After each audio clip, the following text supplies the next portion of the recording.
Thank you, Your Honor. Your Honor, I am moving an amendment.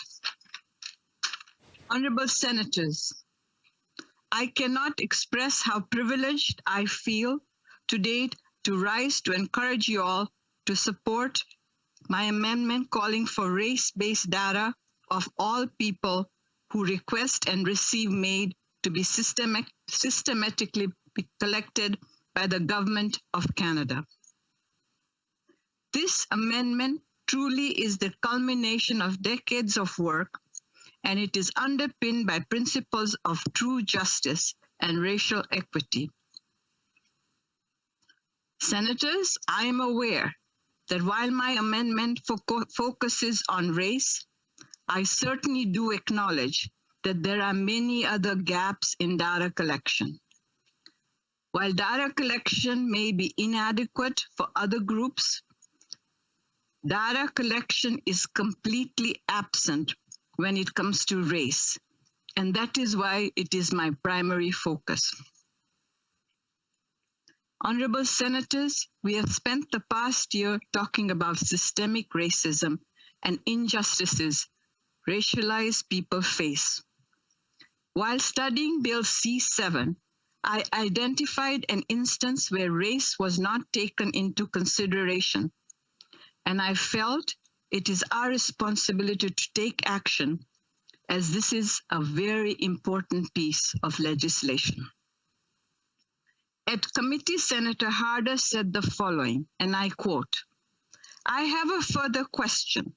Going back to data collection, it is not uncommon in bills such as this to have a hook in the bill with respect to regulatory amendments or regulatory procedures that would allow data to be collected that is relevant for the consideration of the issue that the bill addresses.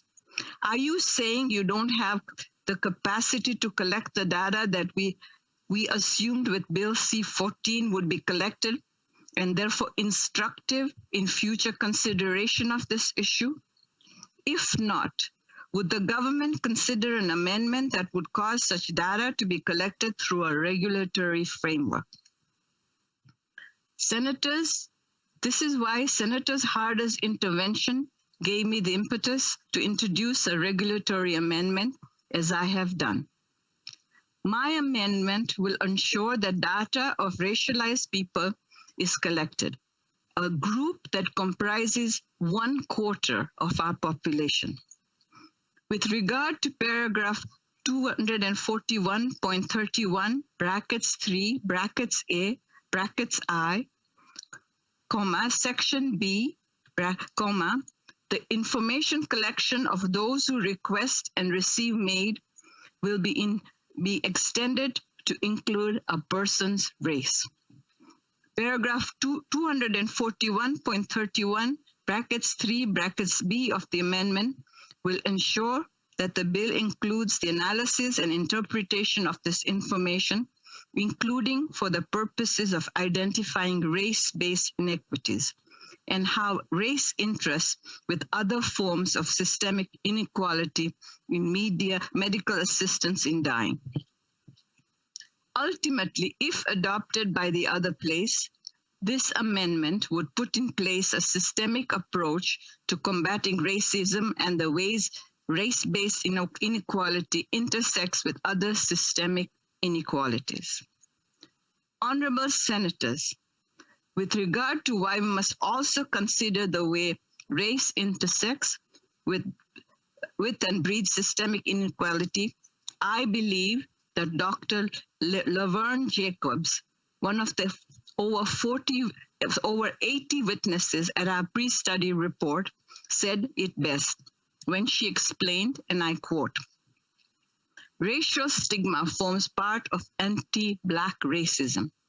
As a result of social structures that have been built on biased understandings of social existence, inequality becomes not just a set of individual circumstances, but also a much larger web of systemic discrimination." We know that the current government is not blind to the issues posed by this huge information gap. I was extremely appreciative that Minister Lametti and the officials both of justice and health were very forthright in their admission that absolutely no race-based data had been collected. As you are aware, Senators, the Gender-Based Analysis Plus is carried out to ensure that all legislation and policy adequately acknowledges and accounts for the lived experiences of women, men, and people with gender identities, as well as other factors such as age, sexual orientation, disability, race, education, language, geography, culture, and income. The fact is, since 2016, the government has publicly committed to collecting this data among its Gender-Based Analysis Plus study criteria. When we were given the copy of the Gender-Based Analysis Plus to show the impact of C-7 on racialized communities, well, this was not considered. I had asked the minister, were racialized communities considered? He originally thought they were. But when we received the report, he was forthright. He said, no, they were not considered. This amendment solely aims to ensure this commitment is being fulfilled and the rights of racialized people, almost a quarter of the population, are also being fulfilled. The government has long had access to existing federal framework plans outlining just how seamlessly this method of analysis could be statistically gathered on a national level.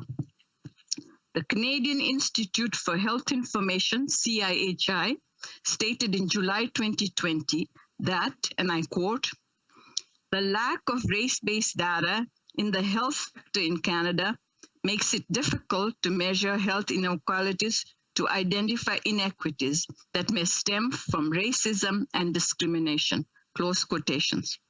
CIHI has proposed a pan-Canadian standard for collecting race-based data. What is more, back in 2019, the government published its own document titled Building a Foundation for Change, Canada's Anti-Racism Strategy 2019-2022. In the document heading concerning building awareness and changing attitudes, it specifically lists data and evidence as one of the most effective and important ways to do so. Honorable Senators, our path forward has long been clear, and today we have an unprecedented opportunity to clearly tell the government that the time for change is now, not tomorrow and not next year. As I mentioned earlier, 1 in 4 people have been left out of the data collection. While we can all agree that it is unacceptable, we do not all know what it feels like to be the one in that statistic. There have been many times in my life where I have been in a room where I looked different, sounded different, even dressed differently than others. While I am very proud to be who I am, I must say to you that it can be very lonely. Throughout my life, I've endured countless instances of racism. I truly cannot count the number of times when I arrived in the Senate, I was told that this is the senator's entrance only. I am very grateful to represent the province of British Columbia in the Senate of Canada. And I will perpetually be grateful to Prime Minister Chrétien for giving me this opportunity. And I have always been committed to advocating for the 1 in 4. And that is why I'm introducing this amendment. We must not accept the status quo. We must push for change. My father used to tell me till the day he died, do not let anybody ever tell you that you are not equal to them. All human beings are created equal.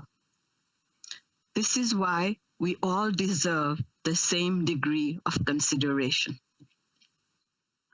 Last year, here in the Senate, Senator Plett, Senator Lankin, Senator Moody, and Senator Bernard, among other senators, led in our chamber in taking the next steps forward and standing firmly against racism in this place and across our country on the whole.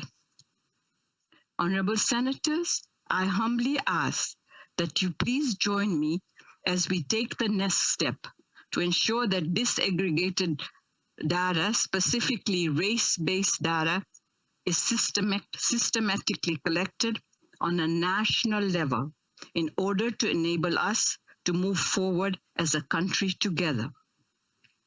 Therefore, Honorable Senators, I move that Bill C-7 be now not read a third time, but that it be amended in Clause 3 on page 8 by replacing lines 28 to 38 with the following. Number 2, the portion of paragraph 241.31 brackets 3 brackets A before subparagraph II of the Act is replaced by the following.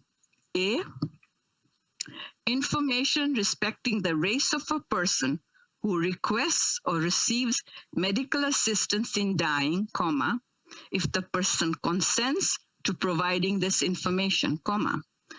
Next, brackets 2.1 paragraph 241.31 brackets 3 brackets B of the Act is replaced by the following. B, respecting the use, analysis, and interpretation of that information, including for the purposes of identifying race-based inequities and how race intersects with other forms of systemic inequality in medical assistance in dying.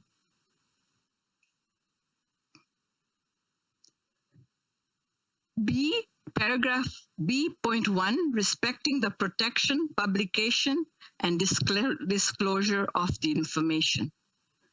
Semicolon, close quotations. Honorable Senators, I remember when affirmative action was first introduced in Canada. People had many questions and concerns. They worried that this policy would not include everybody, but just women.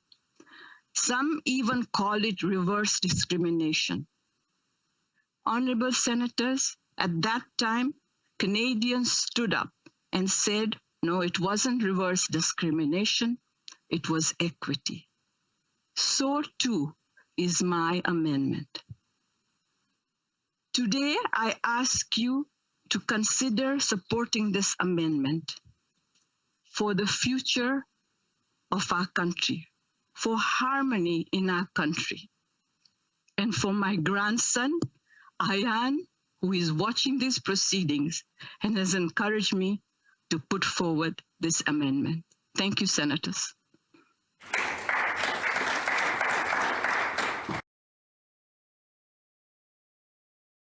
Are senators ready for the question?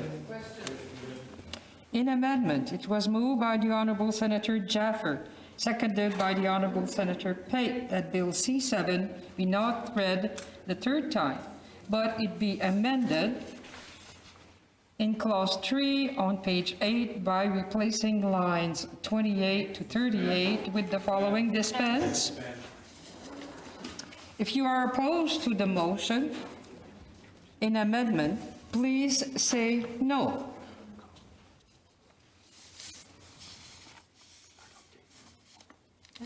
Okay.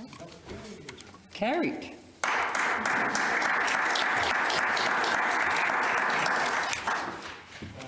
Resuming debate. Madame la Présidente, Est-ce que c'est possible? Madam Speaker, is it possible to register an abstention?